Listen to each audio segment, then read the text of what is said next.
مادتنا كامله ونراجع بقيه اسئلتنا ونشوف اهم الافكار واهم الاجابات واهم الاسئله.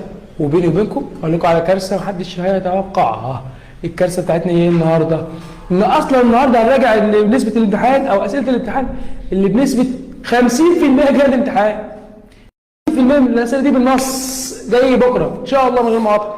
هتقول لي واخد الثقه دي منين؟ اقول لك لان عن طريق كتب الوزاره ومعاملتنا مع الوزاره نفسها، بالاضافه لمراجعتنا في الاوبن بوك، كتاب الاوبن بوك معانا، فبفضل ربنا معانا كذا سورس وكذا مكان ان احنا نقدر نجيب منه اهم وافضل على مستوى الجمهوريه. فكره مراجعه ماده الجيولوجيا معاكم مستر ابراهيم الكاوي، وان شاء الله نبدا نعمل المراجعه بتاعتنا دي حاليا ونكمل تكمله ليه نبدا ناخد المين بوينت عندي والاجزاء المهمه عندي اللي هي ايه؟ زي مثلا الاربع حاجات اللي المفروض نمشي عليهم، زي الجيولوجيا مكوناتها والتوازن الاستاتيكي.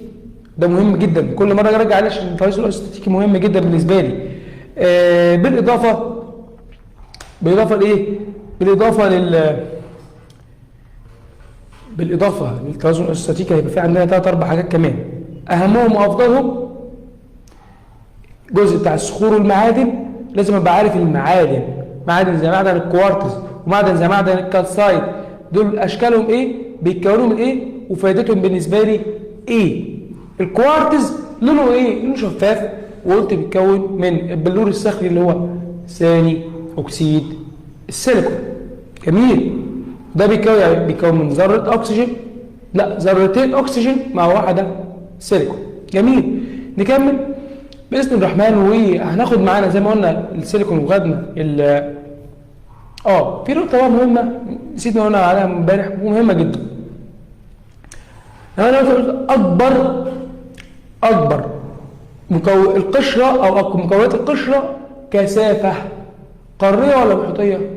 قاريه فوق محيطيه تحت.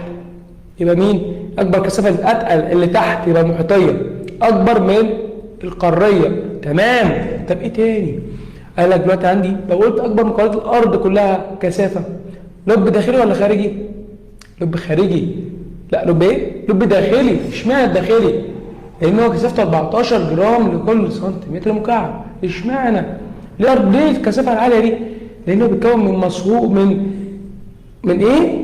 من صلب او اللي هو ماده صلبه من الحديد والنيكل.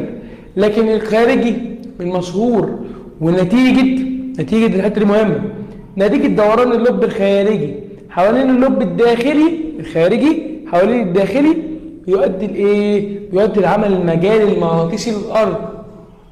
وفي سؤال برضك الناس ناسيه خالص اللي هو ايه؟ ايه هو اساس؟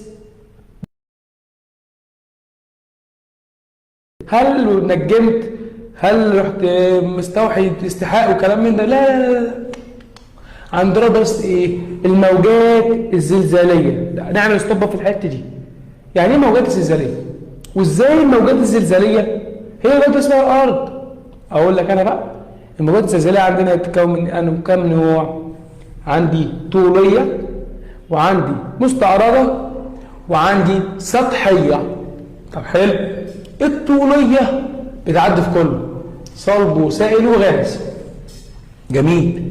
طب والمستعرضه في الصلب بس. طب والسطحيه دي اللي بتكسر القشره الارضيه، فتعمل كسر في صخور القشره الارضيه فتؤدي للدمار العام او الدمار في الجزء ده كامل. طب اسال سؤال، احنا قلنا اللب الداخلي صلب، فهيعدي في مين؟ هيعدي منه الاوليه والثانويه. يعني الاوليه في كله والثانويه في الصلب. طب الثاني اللي هو مصاب اللب الخارجي هو سائل او مصهور، فيبقى في مين بس؟ في الاوليه بس. فمن هنا قدرت اعرف مكونات اللب. بعد كده الوشاح كله، الوشاح السفلي منه اللي هو الكبير اللي هو اصلا كتلته 80%. يا نهار ابيض. مصهور يعني سائل، يعني مش هيخش فيه مع الاستعراض، هيبقى يخش في الاوليه بس. اسيدوسفير اوليه بس. الوشاح نفسه اوليه وثانويه. بعد كده القشره عارفينها طبعا اللي بيبقى فيها اصلا اللي هو السطحيه. نكمل